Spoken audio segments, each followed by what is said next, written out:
U.S. President Donald Trump has met with South Korean President Lee Jae-myung at the White House. The meeting comes after Trump warned online that the U.S. might sever business ties with Seoul, citing what he called a purge or a revolution, pointing to raids on churches and a U.S. military base.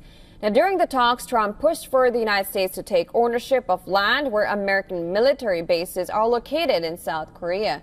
He also urged Seoul to shoulder more of the cost for hosting the 28,500 U.S. troops stationed there. We have a very good relationship militarily. They would say, but we gave you land. I said, no, you didn't. You lease us land. There's a big difference between giving and leasing. And maybe one of the things I'd like to do is ask them to give us ownership of the land where we have the big fort. You know, we spent a lot of money building a fort, and there was a contribution made by South Korea, but I would like to see if we could get rid of the lease and get ownership of the land where we have a massive military base. South Korean President Lee Jae-myung praised President Trump's leadership, pointing to strong U.S. economic performance and record levels on the Dow Jones Index.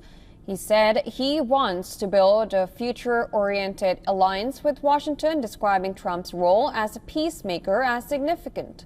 He also urged Trump to support Korean reunification, even suggesting development projects in the north, such as the possibility of a Trump Tower. I would like to mention that the only remaining dividing issue in the world is the Korean Peninsula, and I would like to ask for your role in establishing peace on the Korean Peninsula. So I look forward to your meeting with Chairman Kim Jong-un and the construction of a Trump Tower in North Korea and playing golf at that place.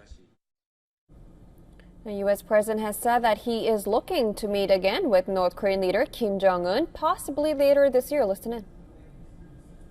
Kim Jong-un will meet at some point. I look forward to it, actually. But do you notice that since I came into office, you haven't had a problem with him? Hasn't been, you know, he tests lots of rockets. He does have great capability, I will say that. President Lee Jae-myung also unveiled a $150 billion initiative branded Make America Shipbuilding Great Again, or the MASGA.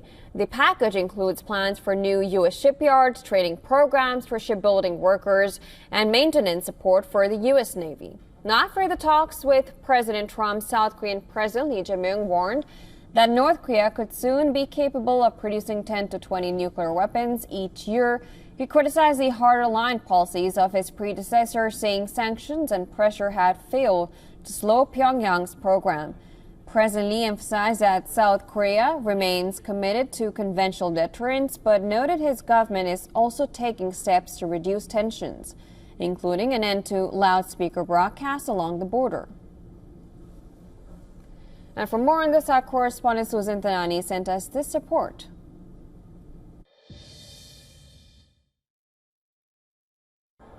President Trump welcomed South Korean President Lee Jae-myung to the White House and indicated that he's open to further trade talks and even hinted that he may meet with North Korean leader Kim Jong-un later this year.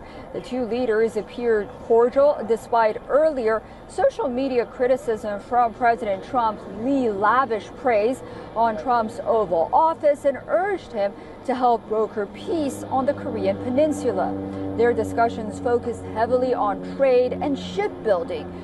Trump announced that a U.S.-South Korea trade and tariff deal is nearly finalized, potentially lowering tariffs from 25% to 15% in exchange for significant South Korean investments. Details are expected soon. Susan Tehrani reporting from New York for WION World as well.